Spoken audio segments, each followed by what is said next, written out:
Oke, sekarang kita akan bahas yang namanya intern gitu kan, magang. Seperti apa sih gitu kan? Nah, untuk kamu yang magang, kita bagi dua lagi nih teman-teman ya. O sama R lagi, kita biasakan dulu. Kamu tinggal sama orang tua atau kamu lagi rantau sekarang. Sama, untuk kamu yang tinggal dengan orang tua sama yang rantau, kita bagi dulu yang pertama adalah dana darurat. Ini penting banget. Kalau misalkan kamu sudah punya dana darurat, bagus. Tapi kalau belum punya, saranku adalah mulai biasakan di 6 kali. Ya, sama 6 kali. 6 sampai 9 kali pengeluaran boleh lah. Nah, pertanyaannya adalah buat apa? Sekarang aku akan kembalikan lagi ke kalian. Kamu di intern ini mau serius atau tidak? Kalau misalkan kamu intern di sebuah perusahaan dan kamu kayak, oke, aku harus serius nih di perusahaan ini ya kan? Ya udah, berarti kamu kan anggapannya mau nyeriusi kan?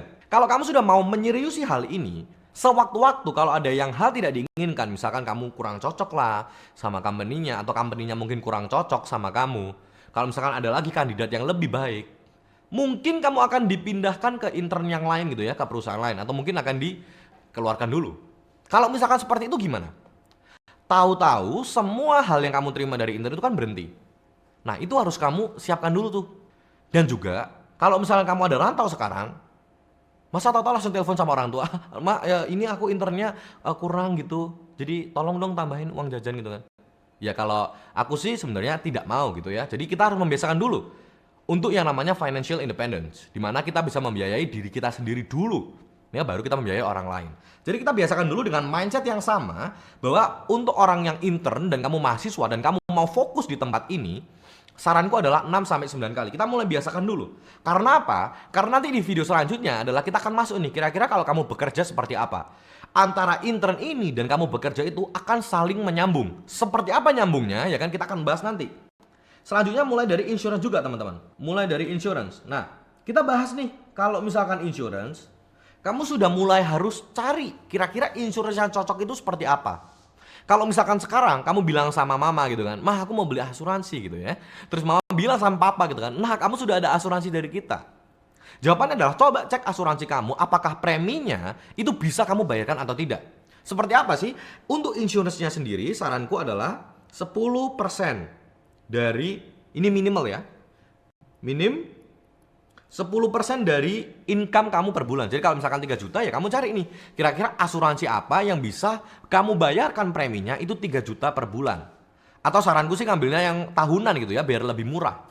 Nah, tapi kalau misalkan ya kamu sekarang ada dari orang tua, kamu harus mulai cari dulu kan seperti yang tadi.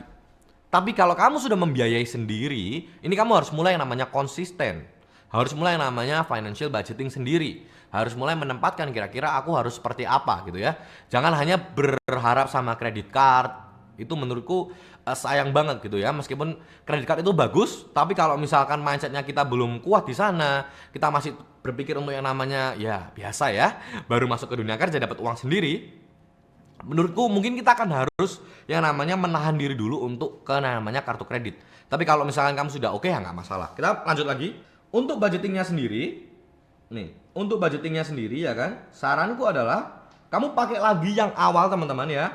Need one saving, nih need one saving, tapi ditambah teman-teman ya, kita tambahi dengan yang namanya insurance and credit. Ya, jadi kita ada 5 sekarang. Need one saving, insurance and credit. Kalau saranku ya, kredit itu maksimal adalah 35%. 35% dari income kamu. Kalau misalkan insurance minimal ya, ini minim 10%. Savingnya berapa? Savingnya minimal juga 10% juga. Ini kamu harus mulai konsisten teman-teman ya. Mungkin ada satu fase, dua fase di mana kamu pasti nggak akan bisa nabung. Tapi jangan sampai kamu ada di fase itu ya. Justru dengan adanya video ini aku harapkan kamu nggak akan sampai tuh di fase itu. Jadi harus selalu ada.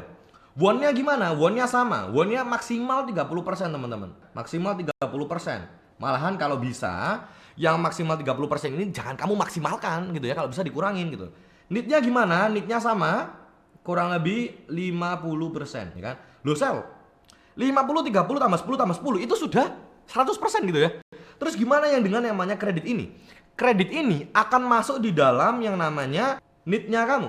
Juga masuk di bond-nya kamu. Ya, itu harus kamu bagi juga. Tapi ini baru yang kredit ini baru nanti kalau misalkan kamu mau ambil. Ya, jadi ini aku beritahu dulu. Kredit maksimal 30%. Nanti yang di video selanjutnya yang untuk orang sudah bekerja, punya satu anak, aku akan lebih budgeting yang mungkin lebih familiar dengan mereka. Tapi buat kamu yang sekarang yang lagi intern ya kan, ini saranku terlebih dahulu. Jadi kamu posisikan yang need savingmu berapa, kamu harus siapin uang untuk insurance. Kalau misalnya kamu mau kredit, kamu harus juga lihat apakah kredit ini dia mengambil 30% dari income-nya kamu. Itu harus kamu pikirkan dulu sebelum kamu ngambil yang namanya kredit ini. Tapi sama dengan yang tadi, ya kan, untuk yang sekolah itu sama, kamu kategorikan dulu, kira-kira need-mu itu apa, want-mu itu apa, dan bagaimana kamu bisa kira-kira mempaskannya dulu. Kalau misalkan kamu intern terus uangnya nggak berhenti-berhenti ya tidak masalah. Tapi saranku adalah mulai konsisten dulu. Itu yang buat sekolah, mahasiswa, dan juga intern. Ya, gimana dengan yang rantau, Sel? Sama ya, untuk yang rantau kamu juga mungkin harus pikirkan lagi. Apalagi kamu yang ada di rumah orang tua sekarang. Kalau kamu nanti keluar dari rumah harus seperti apa? Di video selanjutnya kita akan bahas kalau kamu sudah masuk ke dalam dunia kerja, di mana kamu sudah bukan dianggap sebagai siswa lagi, tapi kamu sudah dianggap sebagai bagian dari masyarakat. Oke, kita akan bahas di sana. Ini asik banget karena kebanyakan yang kita temuin adalah, yang banyak aku temuin adalah mereka yang sudah bekerja. Jadi mungkin akan lebih relate ke kamu. Oke, sampai ketemu di video selanjutnya.